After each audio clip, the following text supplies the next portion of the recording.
নমস্কার বন্ধুরা, নবদিগন্ত চ্যানেলের পক্ষ থেকে আপনাদের সকলকে জানাই স্বাগতম।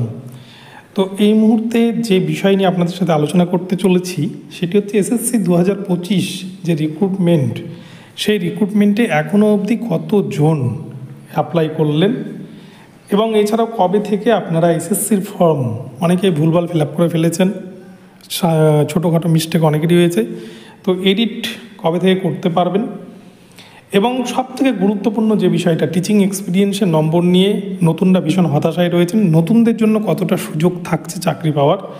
তো এই বিষয়ে বিস্তারিত আপডেট চলুন আমরা এই ভিডিওতে দেখে নেব। তবে যারা এখনও চ্যানেলটিকে সাবস্ক্রাইব করেননি আপনারা অবশ্যই চ্যানেলটিকে সাবস্ক্রাইব করে নেবেন এই ধরনের আপডেট সবার আগে সর্বপ্রথমে পাওয়ার জন্য। তো চলুন আমরা মূল পর্বে ফিরে যাই, বিস্তারিত সম্পর্কে জেনে নিই। তো প্রথমেই যে বিষয় নিয়ে আলোচনা করব, এসএসসিতে কতজন অ্যাপ্লাই করলেন। তো আমরা জানি 21 তারিখ অবধি কিন্তু রাত্রি 12টা অবধি ফর্ম ফিল আপ চলেছে এবং সেই 21 তারিখ অবধি প্রায় 6 লক্ষ মতো বা 5,85,000 সামথিং কিন্তু অ্যাপ্লাই হয়েছে, অর্থাৎ ফিস পেমেন্ট করেছে 5,85,000 সামথিং, প্রায় 6 লক্ষ ধরে নেওয়া যেতে পারে।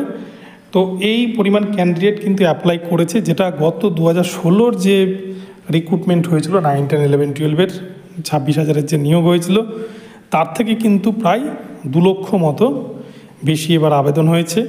স্বাভাবিকভাবে 2,30,000 মতো বেশি আবেদন হয়েছে, আর স্বাভাবিক এটা হবেই, 10 বছর ধরে এসএসসি নেয় রাজ্যে। তো যাই হোক, তো এর মধ্যে কিন্তু কম্পিটিশান ভীষণ হাই, খুবই হাই কম্পিটিশান হবে। আর সবথেকে বড় বিষয় যে এসএসসিতে যারা টিচিং এক্সপিরিয়েন্সে 10 নম্বর পাচ্ছেন তাদের তো একটা বড় সুযোগ থাকছেই, কিন্তু যারা ফ্রেশার ক্যান্ডিডেট, যারা নতুনভাবে পরীক্ষায় বসছেন, যারা এটাকে এসএসসিতে বসতে পারেননি, যারা 10 নম্বর পাচ্ছেন না, তাদের জন্য কম্পিটিশানটা অনেকটাই হাই। তাদের চাকরি পাওয়ার সম্ভাবনা কিছুটা হলেও কম, কিন্তু তবুও বলবো যে সুযোগ যখন পেয়েছেন আপনারা সেটাকে কাজে লাগাবেন। কি হবে সেটা পরের কথা। তো এই বিষয়টা, তবে সবথেকে যে বিষয়টা মানে খারাপের জায়গায় সেটা হচ্ছে ওয়েটিং প্রার্থীদের নিয়ে। যারা ওয়েটিং ছিলেন সেই সময় দুর্নীতির কারণে চাকরি পাননি বা যারা প্রকৃতই বঞ্চিত হয়েছিলেন, তারা এই 10 নম্বর ছাড়াই পরীক্ষায় বসবেন এবং একজন ফ্রেশারের মতোই কিন্তু তারা পরীক্ষাতে অংশগ্রহণ করবেন 10 নম্বর ছাড়াই। তো তাদের জন্য এটা একটা বেদনাদায়ক বিষয়। তো যাই হোক, এসএসসি কোর্টে জানিয়েছে তারা নিজেরা রুলস তৈরি করতে পারে, এটাতে সুপ্রিম কোর্টও মান্যতা দিয়েছেন। তাই এই জায়গায় আর কোনো কিছু বলার নেই, এসএসসি নিজের ইচ্ছা মতো পরীক্ষা নেবে, যে নিয়মে যে গেজেটটা তৈরি করেছে সেই গেজেট অনুযায়ী পরীক্ষা নেবে। এখানটায় কিন্তু সুপ্রিম কোর্ট তাদেরকে সাপোর্ট করেছে।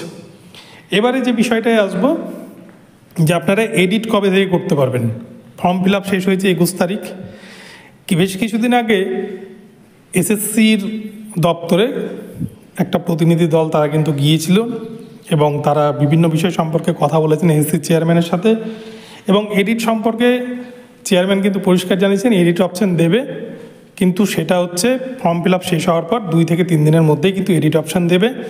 তো ধরে নেওয়া যেতে পারে যে আজকে সন্ধ্যায় হয়তো দিতে পারে, আর আজকে যদি না দেয় তাহলে 2-1 দিনের মধ্যে দিয়ে দেবে, এটা নিয়ে টেনশনের কিছু নেই।